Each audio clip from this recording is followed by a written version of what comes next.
Hello, my name is Tessa Johnson Verberg, and this is Alt-G, a podcast where we're taking a look at democracy through an intergenerational lens. Over the past few months, I've been talking with people from across the US to better understand how generations are sharing civic life. I've found along the way that our perspectives are shaped pretty dramatically by how we interact with other generations. And while many of those interactions are filled with disagreements, family drama, and misunderstandings, in those moments there are also amazing stories and answers to some of our most difficult problems. Being a couple hundred years in, we are the inheritors of a democracy that has changed and been reinvented many times over. But now we're the keepers of it, and eventually we will all be the ancestors too. Every generation has a unique vantage point and something they can add. Alt-G is a place where we reach out in both directions, younger and older, to hopefully figure out how to do this thing just a little bit better. Now, 2020 has been a rough year. There have literally been hundreds of events, from natural disasters to civic failures, and if you're feeling tired, dare we say burned out from the political process, you are not alone. And we might have a few ideas for you. Today, we'll hear stories from a few amazing millennials who have gone through various levels of burnout in their paths of civic engagement. And while many of their stories differ in a number of ways, the thing they have in common is the discovery of the restorative and even energizing feeling that can come from community. Our first story comes from Montserrat Plasencia Bernal. Originally from the traditional Coca territory known as Guadalajara, Mexico, and now living and working in Los Angeles, California, Monse serves on her neighborhood council and has been an active leader in helping her community adapt to COVID-19. She received a bachelor's in ecology from UC Santa Cruz, where she cultivated a language of stewardship and conservation by researching urban bee gardens. She then started her professional career with San Mateo County, and is now finishing her MBA as she seeks to bridge the equity, wealth, and wellness gap by working with both corporations and communities. Hey. Hello, hola. Hey, Monse. Well, it's so exciting to have you here, and thank you so much for coming to share your experience. We are going to talk about burnout today. And actually, I really like your word for it. When we first met, we were both serving in a political role. We were serving as student representatives in our graduate program. And one of the words that you have used to talk about burnout is feeling sour, which I feel like is just such a perfect word for burnout, sour. So I wonder, maybe before we get too far into that, let's start pre-sour. I would love to know about what is your first encounter with civic life, however that shows up for you. What does that first encounter look like? I'm really glad that you asked that question, because my first encounter that I could remember, I think my first encounter is before I went into politics, I was a bee scientist. So I studied pollinators in urban gardens. And so I was collecting a lot of ecological data around the benefits of community gardens. And there was this one garden that was being proposed to be removed to be made into a parking spot for the Santa Cruz Boardwalk. And I think that was like my aha moment, that as a bee scientist, my ecological data wasn't gonna push towards the democracy that I wanted to see. And it was my aha moment that I wanted to engage with the community more than being in the lab collecting and identifying bee samples. Because I think what hurt me the most about this development project was that the people that came to these spaces, because we're collecting data and they're there watering the plants, and we get to see the various types of folks that are coming into these spaces to heal on their own, to create community, to nurture the land to nurture themselves. I think that was the most beautiful takeaway from my research. And I realized that the reason why I enjoyed my research was being in these spaces with the community. Sadly, our data didn't, we petitioned, we rallied, and it didn't fall, the development project kept going. I can only imagine how frustrating that is to put in, work that you have been doing professionally and not have the result that you wanted for that space. How did that shape or impact your work going forward? It really like fired up the justice in me, and the intersection between environmental justice and then just the social justice piece, and it was the turning point for me to be like, all right, how do I get involved more with the political process? And that's when I found myself with the county. I was like, I come from a very scientific ecological background. I can break down information into educational materials for folks with various backgrounds, the folks that I clearly want to connect with, the communities of color, underserved communities, folks that don't know how to get involved, or folks with a cultural background. And I think the second piece is just being an immigrant myself, and like having having to advocate for a lot of my parents' health and economic, and just navigating the societal ways of surviving in society, and responsibilities. I think as I get older, I'm realizing that that is a responsibility I honor, that I want to continue to be responsible for my parents and their success in being successful as immigrants in the US. Even though they are citizens, we still play those roles where we're helping one another with finances. We're helping one another understand interest rates and how to lower how to lower the interest rates for your property, your home property. And I'm learning about that because I want to help them reduce their costs in any way, or advocating about their health. Like, I just had a conversation with my dad about, hey, if you don't request the type of health needs that you need, then you can't be waiting for the doctor to tell you your next steps. Like, you have to ask the things that you want for your health. And so, like, having those reminders and having those conversations with my parents. Yeah, I love how you immediately go from community to your parents very specifically, that like large community, and then obviously your really small community, just your relationship with your parents. And I hear you that when you're involved in community, having those reminders, having to advocate for yourself, all of that is true, whether it's you and your doctor or you and your representative, all of it is there in that piece of, if you want health, you got to advocate for it.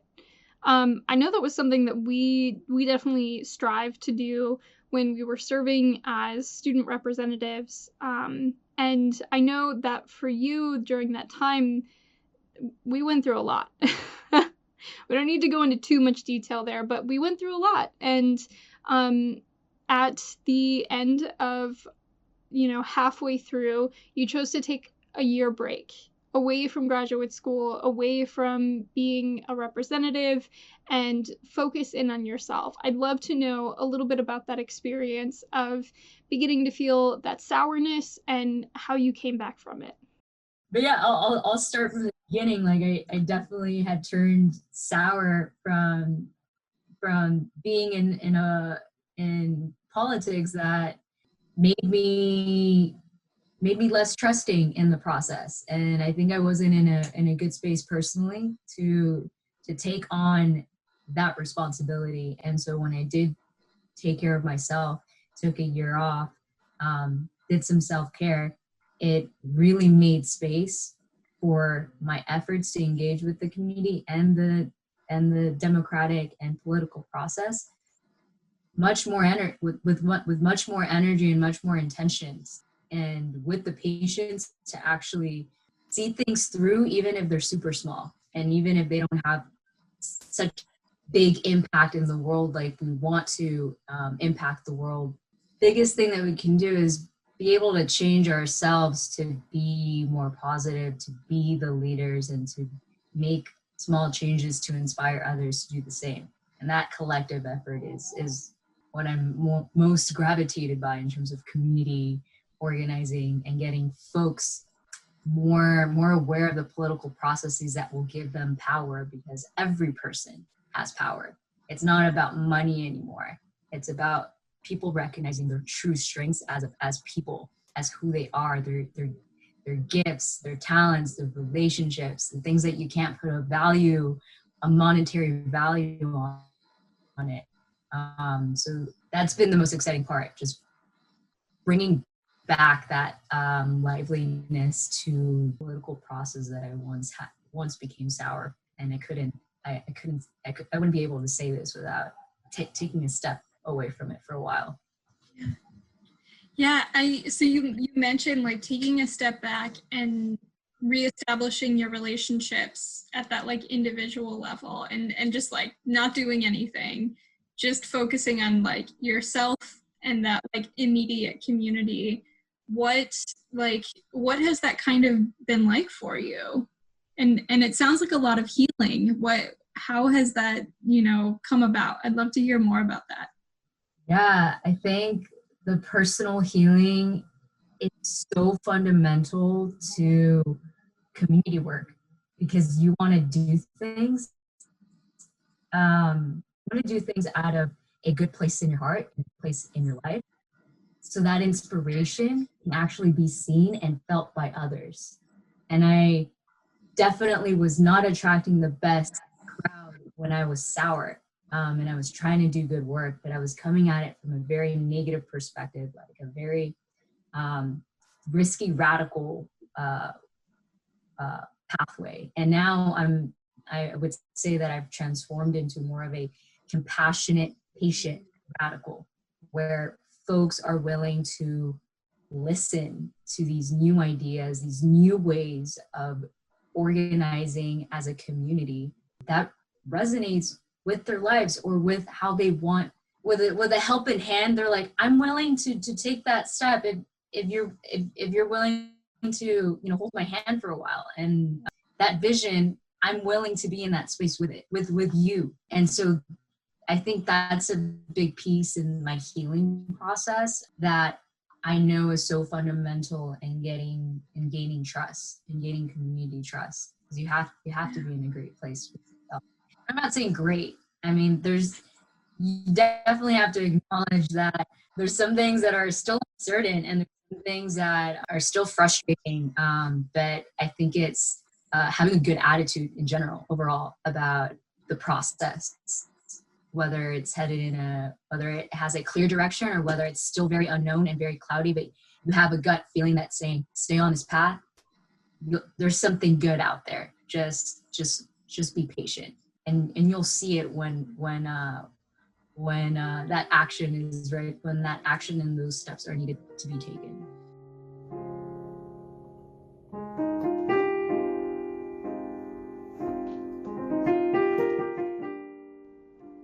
Next, we'll be speaking with Anthony Hickling, the Managing Director of the Carbon Leadership Forum in Seattle, Washington.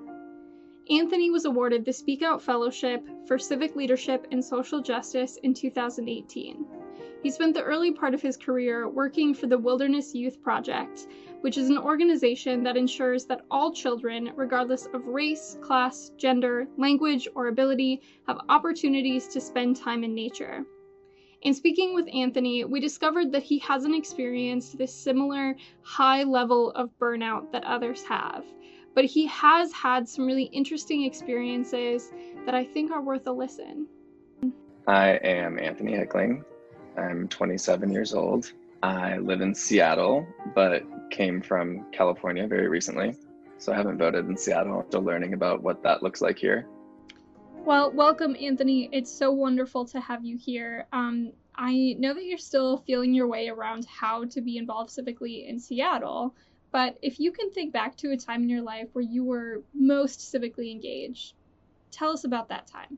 This is when it probably gets embarrassing. Most civically engaged. I think it depends on how you define it. I think technically I was probably pretty civically engaged in terms of breadth of experience at the end of college. I was interning for a senator, and I was also at the same time interning for an environmental law firm, and was trying to learn as much as I could just about the process of civic engagement, I guess.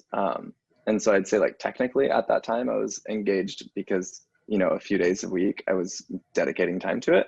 I don't really know how much that actually made an impact though. So I would say in terms of civic engagement that meant anything, I don't know, maybe it hasn't changed since then. Maybe I'm just not very civically engaged.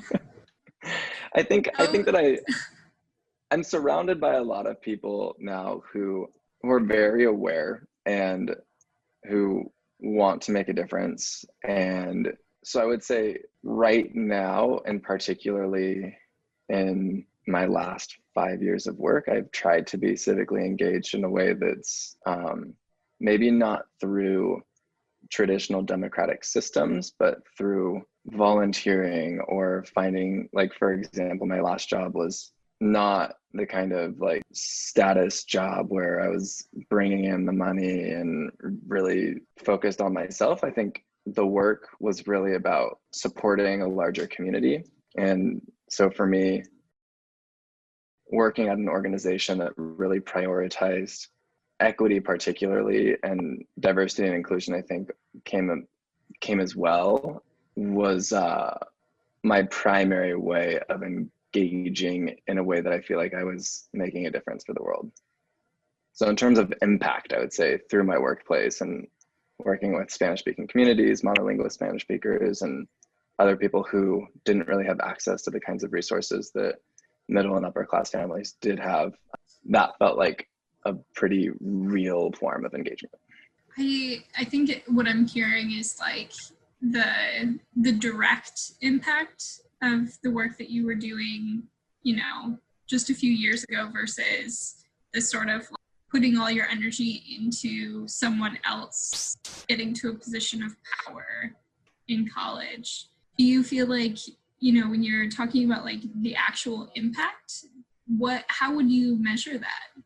Is it kind of a gut thing, or? No, I think it's just the caliber of the work. Like, how much am I driving something that, based off of my actions, that leads directly to something that I see makes a difference. And so in college, like, even though I'd say officially I like was very much associated with traditional democratic systems and forms of civic engagement, it was like the grunt work. And more recently, it was kind of sometimes the grunt work still, but in addition to that, I think that I had opportunity to build deeper relationships and play a role in the strategic conversation. And having that opportunity, I feel like, makes a greater impact. And somebody has to do the grunt work. And I think that I was at the time doing as much as I could and still am, you know?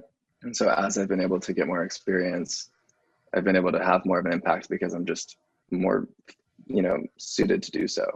At least the way I'm interpreting it, the work that is, I see the direct impact of my work, and the work that is very much in the way that we do democracy here, which is get behind someone else to get behind someone else to get behind someone else, right? To like build a movement behind a singular person versus this very distributive version that you're kind of talking about. And I think that there might be something in there. I don't know what, but I'm hearing it in that. Exactly. Yeah. How do we create a system that has fewer barriers? Yeah.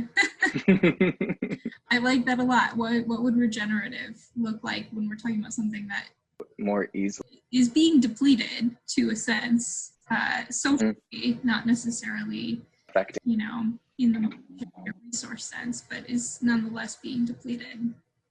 And I think there are so many examples right now, and this is when I think I should be really careful with my words and maybe even be careful with how I'm interpreting the current movement. Of I think that there are examples that I've seen in my personal life of people who are just burnt out on participating in democracy as it is required right now to make change. And I think that is dangerous.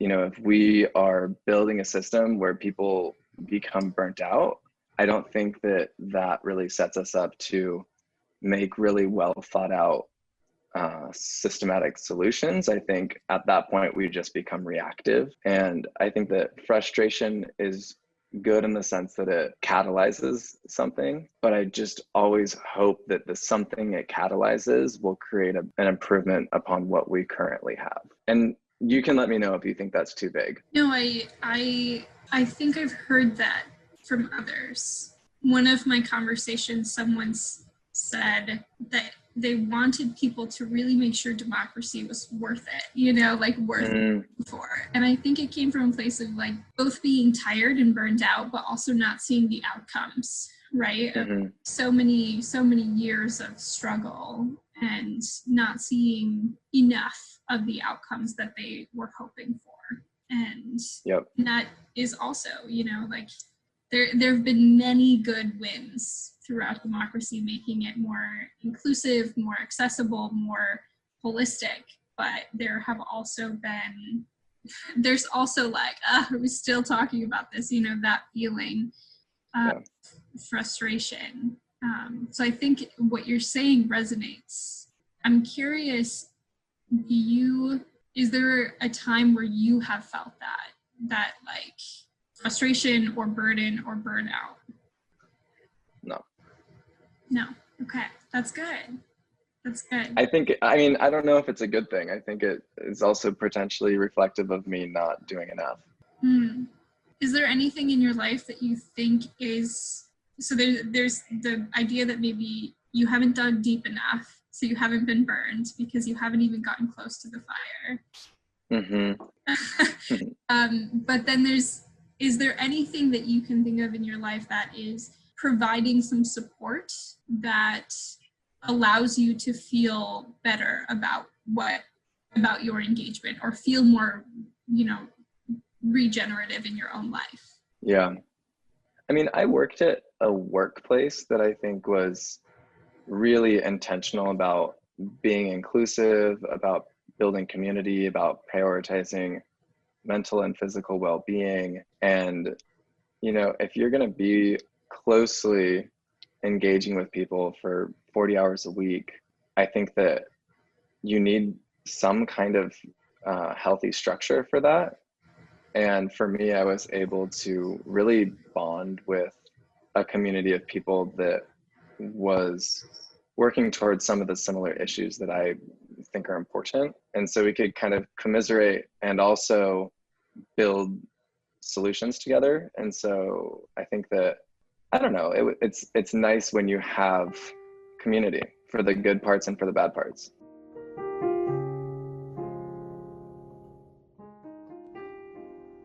After hearing stories from Montse out of California and Anthony out of Washington, it only felt right to finish this episode by rounding out the West Coast. Our last story today comes from Becca Rober, a business consultant and founder of Rebel Rose Consulting, who is going to tell us one final story of burnout and the community cure. So, my name is Becca Rober. I am Oregonian. I grew up on the coast of Oregon, so I would say that my experience with community has been one where there's been many different mothers and fathers to me. So I think that I come from a perspective of already just aligning myself with many different perspectives, and I think I would call myself a community builder for sure. I would say that when I was younger, I was definitely an activist. I remember in early high school, I was in Youth for Peace, and we would stand on the corner, with bread not bombs type of posters, and it was during the Iraq War, and like right after 9/11. And then going into college, I did a lot of voter registration work. So I've always been really like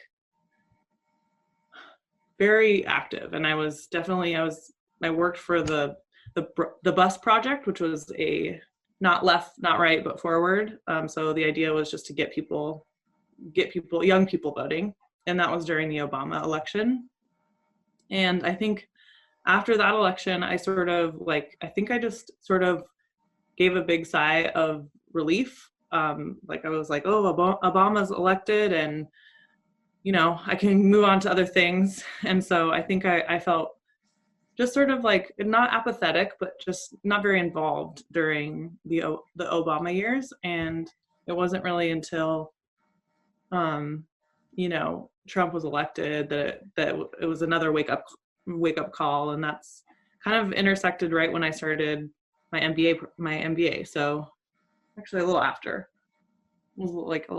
but it was all sort of like a wake up call. And I was like, I need to do something again. And it didn't feel as meaningful to do like voter registration type work. I felt like there was more healing that had to be done, both personally and in a community type of way. And I think throughout this MBA, I've been really feeling like the divisiveness and the isolation and this disconnect it just really feels like where I want to work. So like helping people connect and helping people to feel part of community. Is there a period in your life that you felt most civically engaged? Ironically, I think,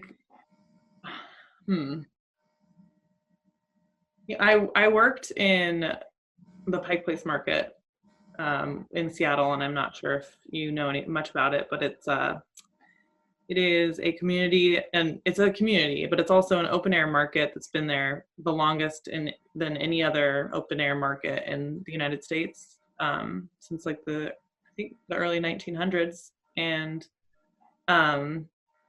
they have all these different services. So they have like a senior home, they have childcare, they have insurance for people who work in the market, and not a lot of people know about that in the market. But I think being a part of that community was like super special, because it wasn't that I felt, so I guess I'm like kind of riffing off of civic engagement, but it felt the most like a community that I've ever been a part of, because it was, everyone sort of looking out for each other in different ways, whether it be like their business or the people who worked in the business, or like, there were fish throwers and they would like trade us fish and I would have chocolate. So it's like trading things. And I don't know, it just felt really good and involved. And we'd have like,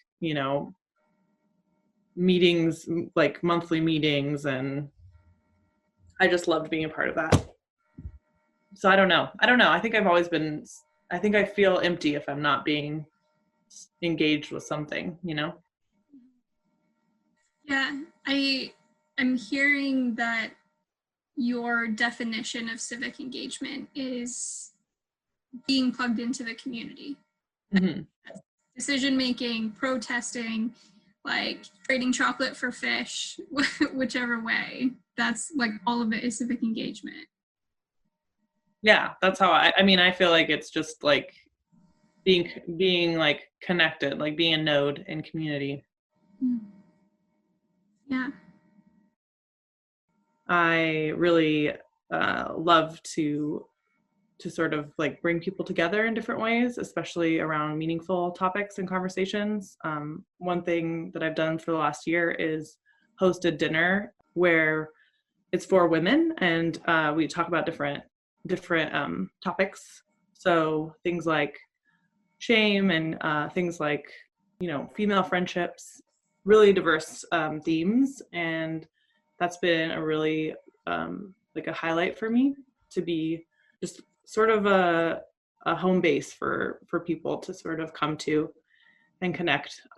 So I would just say my main purpose really feels like community builder. And transitioning into this community building space and not wanting to necessarily work on voter registration. Can you maybe talk a little bit more about that? Yeah, I mean, I think for me, it's like there's so many different avenues and where I can put my energy. And that's a place that when I was younger, I had a lot of like physical energy to go out and talk to people and, you know, and connect with people like that. Just sort of like face to face, indirect, willing to put myself out there and be rejected. And I would just say that as I've gotten older, I feel like I still have tons of energy, but it's like I'm a lot more susceptible to feeling like totally drained by that kind of interaction. So the same with like, I've had retail jobs, and that is like something I would never do again because it's draining, you know, because you're dealing with like all kinds of energies of people. And so I think that I just feel protective of myself at this point in my life. And it's not to say I wouldn't do voter registration. It's just I feel like I have more of an impact in other areas. Yeah.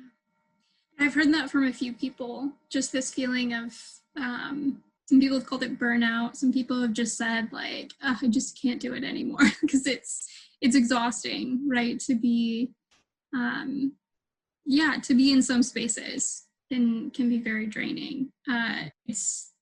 I'm very encouraged to hear that you found like another avenue, that it wasn't like, okay, just completely like back away, but you found another avenue to like continue meaningful work without necessarily needing to be like in that one lane. So there's not very much trust. Like people don't trust people and they don't trust strangers.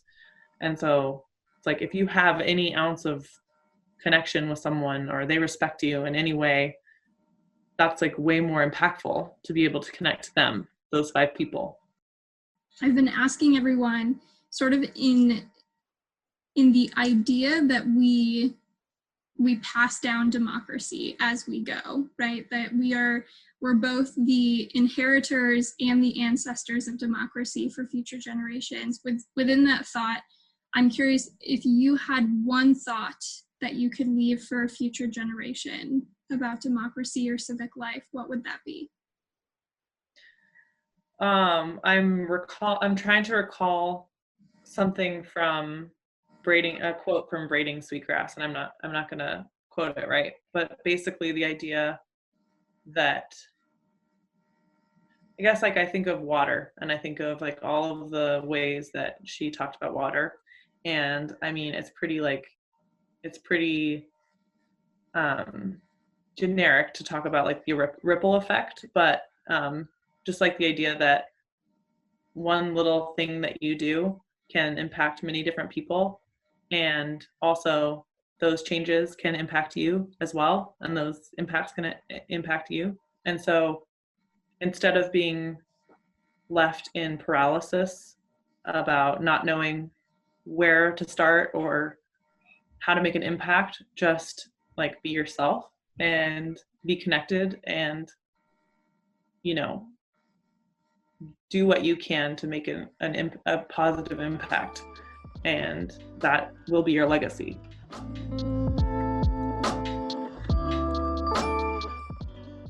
We all know that staying engaged civically can be extremely difficult. If there's one thing that I've learned in talking with these amazing people, it's that community can be a powerful resource for those moments when we need to take a break, to enjoy a meal with great conversation, or even if we need someone to just commiserate with.